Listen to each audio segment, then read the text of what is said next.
I can't help it if left-wing media outlets published a fake news story that caused confusion. If you read the OMB guidance memo, it is...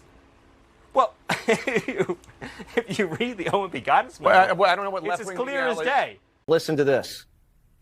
New York City joined the list of cities where these performative raids are taking place. We have a government right now that is reckless. Reckless and also, I mean, as I've said, performative. I mean, I want to show you an image of Kristi Noem, who was just confirmed, the former governor who was confirmed as a Department of Homeland Security. I mean, it's as she's cosplaying. It's almost a game where she seems to be cosplaying, as I'm not sure what she thinks that she's portraying here. She might as well be at Comic-Con. James and Joy say you're reckless and you're just role-playing for fun. She's dumber than a box of rocks. When will legacy media learn their lesson? In today's video, we're going to go over the continued hate toward President Donald Trump from multiple news outlets. Joy Reid goes off the deep end and likens deportations to the Holocaust. I don't know how she made that connection. Federal workers who refuse to return to office get an ultimatum, and residents in sanctuary cities, they're happy that gang members are being removed from society. We have a lot to go into today, guys, so let's go ahead and jumpstart things with CNN's Jake Tapper. So Jake Tapper recently had Stephen Miller on his show. Miller is President Trump's deputy chief of staff for policy. Jake Tapper, much like many liberals, are focused on these mass deportations, and they're questioning the Trump administration at every single step. Watch. How does President Trump make sure that the effort to deport people who are not in this country legally doesn't end up hurting Americans who want safe borders, absolutely, but also don't want to see even more higher prices in groceries?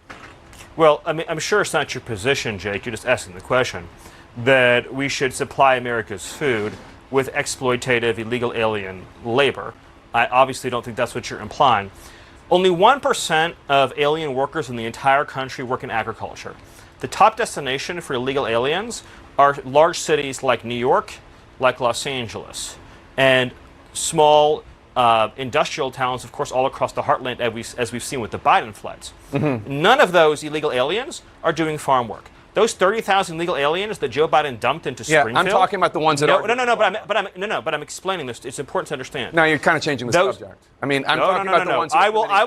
I will give me 30 minutes. I'll go as deep as you want on this. I'm explaining to you and your audience. I don't have a I'm talking about the ones that work in the agriculture industry. Now you gotta love how these journalists never listen to the answers, right? But since we did, we all understand that Miller was talking about 1% of illegal aliens working in agriculture, because legacy media would have you believe that these mass deportations would cause prices to spike, especially if we're talking about the food industry that's related to agriculture. But as you heard, 1% really isn't that big of a number. And I'm not sure what Jake Tapper's talking about here, because we're all well aware that the focus of deportations at the moment is targeted toward criminals. But of course, CNN and all of these other left-leaning media news outlets, they don't want to talk about that. They're focused on scaring the American public about these deportations, and they know exactly what they're doing to try and influence us into thinking that returning these people back to their homes would make life harder for us. Now, thankfully, Stephen Miller, he knows how to cut through all of that BS. And I want you to notice Jake Tapper's face right here, because he looks extremely defeated. The illegal aliens that Joe Biden brought into our country are not full stop doing farm work. They are not. The illegal aliens he brought in from Venezuela, from Haiti, from Nicaragua, they are not doing farm work. They are in our cities collecting welfare. As for the farmers, there is a guest worker program that President Trump supports. Over time as well, we will transition into automation, so we'll never have to have this conversation ever again. But there's no universe in which this nation is going to allow the previous president to flood our nation with millions and millions of illegal aliens who just get to stay here. And we are especially not going to allow a subset of those illegal aliens to rape and murder our citizens. So we are going to unapologetically enforce our immigration laws, and as I'm sure you will celebrate, we are going to unleash the power and might of the U.S. government to eradicate the presence of transnational threats on our soil. But these news outlets, they don't care that Tom Homan and President Trump are delivering on their promises. They don't care about the thousands of criminals now being removed from our streets. All they care about is the systemic demolition of President Trump's agenda, which is a pretty stupid idea in and of itself. But you got Joy Reid. She outdid herself by doing what I can only call as an idiotic report. She made a 2.5-minute feature that likens Donald Trump to Adolf Hitler Hitler. She also likens the Holocaust to the deportations that are taking place and they're being done across the country. This is on a whole nother level of stupid that's just really hard to comprehend. So bear with me here, guys. Or I should say bear with Joy Reid. And I think a lot of people agree with border czar Tom Homan when he said that Joy Reid is dumber than a bag of rocks. And this is what he said after that. Bottom line is, let's talk about Chicago for a minute. Chicago mayor says that we put fear in the elementary schools because ICE agents went to elementary school. Total false story. What ICE did in Chicago is save children. What we did in New York today is save children. Just Chicago alone, we arrested like 9 sexual predators, most of them child sex predators. We took them off the street. We took them off the street in New York today. We're protecting the community. We're saving children. We're going to secure that border so less Americans die of fentanyl deaths. We're securing the border so less women and children are sex trafficked. Biden administration had a 600% increase in sex trafficking. We're securing the border so less terrorists and people on the terrorist watch list get into the country. Biden, under Biden, we had a 3,500% increase in people on terrorist watch lists. No, we're saving this nation. We're making America safe again. So they need to get out of the way because we're coming. We're going to do it. They're not going to stop us. Now, I want you guys to realize that Letitia James and Joy Reid, they don't have as much support with their cause, especially with a majority of the country voting in President Trump just so he can deport dangerous individuals. In fact, residents within sanctuary cities are relieved to see that this is all happening within President Trump's first week in office. Well, the immigration crackdown is hitting every part of the country, with new DHS Secretary Kristi Noem leading the effort in New York City. Violent criminals, including a Tren de Aragua member, have been arrested in the Big Apple, and residents there are celebrating. I'm glad they're gone. How long? I mean, I was planning on calling ICE, to be honest with you, so they got here before I was able to call them. There's 15 of them in a 1-bedroom. They were destroying the building. They were constantly doing drugs in front. They were illegally squatting their criminals. They're destroying the apartment. If you go inside, it's destroyed.